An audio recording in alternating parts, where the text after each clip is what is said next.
اولاد کے معاملے میں پیرنٹس کا یہی پرابلم ہے، جس سٹیج پر انہیں خاص ماڈل میں ڈالنا چاہیے، جس سٹیج پہ انہیں تربیت کرنی چاہیے، جس سٹیج پہ انہیں جائز ناجائز کا فرق سکھانا چاہیے، اور تربیت سے ان کی پرورش صحیح نیک پرورش سے انہیں ایک رخ پر لگانا چاہیے، وہ سٹیج ہم گزار دیتے ہیں صرف لاڈ اور پیار میں اور بے پرواہی میں،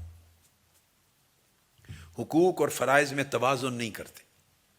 جب وہ سٹیج گزر جاتی ہے، یہ بالکل آپ کو مثال بڑی آسانی سے سمجھ میں آ جائے گی، وہی بچے بچیاں جب اس سٹیج سے گزر کے وہ 11-12 سال کی ایج تک جب پہنچتے ہیں تو پھر بڑا ڈیفیکلٹ ہو جاتا ہے، ان کی عادات بن جاتی ہیں۔ اب آپ ان کو روکتے ہیں تو وہ ناپسند کرتے ہیں، ریئیکٹ کرتے ہیں۔ بچے they start understanding, they understand کرتے ہیں، اور پھر ان کی ڈیزائر ڈیولپ ہو جاتی ہے، میں نے یہ کرنا ہے۔ اس سے پہلے ایک سٹیج تھی جب ڈیزائر ڈیولپ نہیں ہوئی تھی، تھاٹ تھی، ماں روک لیتی ہے، باپ روک لیتا ہے اس کو، بھئی یہ غلط تھاٹ ہے۔ وہ ریسیپٹیو زیادہ تھے، اس وقت جو ٹائم تھا وہ گزر جاتا ہے، پرواہ نہیں کرتے۔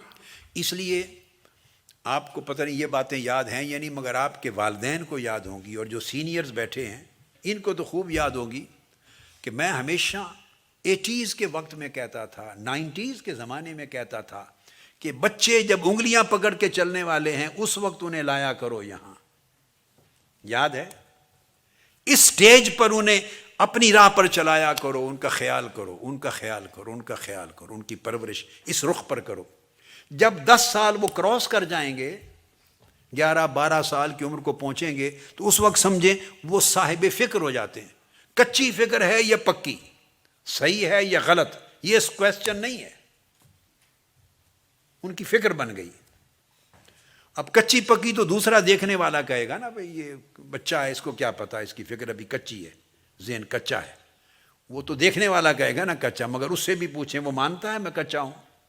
اس کو سمجھ ہی نہیں ہے ابھی کچے پکے کے فرق کی۔ اس کی فکر بن گئی ہے، ڈیزائر آ گئی ہے، میں نے یہ کرنا ہے، یہ نہیں کرنا، ادھر جانا ہے، میں نے نہیں جانا۔ اب وہ ماں باپ کے ساتھ چھوٹی چھوٹی باتوں پہ ریزسٹ کرتا ہے، ریئیکٹ کرتا ہے، ضد کرتا ہے، اور وہ سختی کریں تو رونے لگتا ہے، موڈ بناتا ہے یا بناتی ہے۔ اب اس دور میں داخل ہو گیا ہے وہ بچہ اور بچی، ذہن میں رکھ لیں وہ فکر کا درجہ آ گیا ہے۔ اس کے بعد ماں باپ پھر تعویذوں کے لیے جاتے ہیں، پہلے اپنا تعویذ دے کے برباد کر دیا تو اب کس کے تعویذ پر جاتے ہیں؟ آپ کو یہ بھی میرے جملے یاد ہیں، میں 20 25 30 سال پہلے سے کہتا تھا کہ تعویذوں سے کام نہیں بنتا، تربیتوں سے کام بنتا ہے۔ کیا تعویذ؟ پھر جاتے ہیں جی پریشان کرتے ہیں، بچہ بچی بہت پریشان کرتے ہیں، کہنا نہیں مانتے۔ آپ نے اللہ کا کہنا نہیں مانا تو وہ آپ کا کہنا کیوں مانے؟ آپ نے اللہ رسول کا کہنا نہیں مانا، آپ کا ایک فرض تھا بچوں کی دیکھ بھال میں، قوا انفسکم واہلیکم نارا، اپنے آپ کو اور اپنے اہل و عیال کو، بیوی بچوں کو دوزخ سے بچاؤ، اللہ کا حکم تھا، آپ نے نہیں مانا۔ اب وہ بچے آپ کا حکم کیسے مانے؟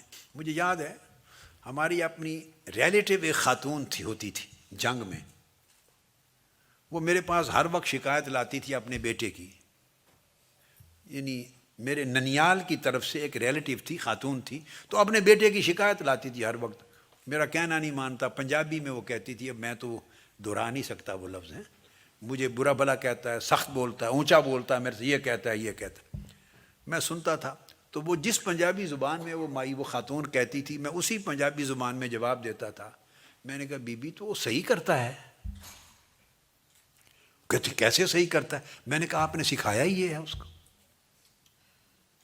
جس تعلیم نے اسے یہ سکھانا تھا کہ ماں باپ کے آگے اونچا بولنا، یوں کرنا، یہ کہنا جائز نہیں، وہ تعلیم دی ہی نہیں ہے آپ نے اس کو۔ وہ تو دین نے بتانا تھا، تو دین تو ایک دن بھی نہیں پڑھایا آپ نے، رغبت ہی نہیں دلائی۔ تو اب وہ پھر اب شکایت کس چیز کی کرتے ہیں؟ جو کرتا ہے وہ وہی کچھ کرتا ہے جو آپ نے سکھایا ہے۔ آپ بچے کو عادت ڈال دیں، اس کو ویجیٹیرین بنا دیں، بچپن میں لاڈ پیار وہ کرے، میں نے نہیں کھانا گوشت، نہیں کھانا چکن، نہیں کھانا، اچھا ٹھیک ہے تو کوئی نہیں، میں دودھ ہی دے دیتی ہوں، میں آپ کو ویجیٹیبلز دے دیتی ہوں، جو مانگے وہ دیتے چلے جائیں۔ وہ بڑا ہو جائے گا بچہ، اس نے کبھی زندگی بھر گوشت کو چکھنا ہی نہیں، آپ نے اس کی عادت ڈیولپ کر دی نا۔ اب اس کے کیا نقصانات ہوتے ہیں کیا نہیں ہوتے وہ ایک الگ چیپٹر ہے.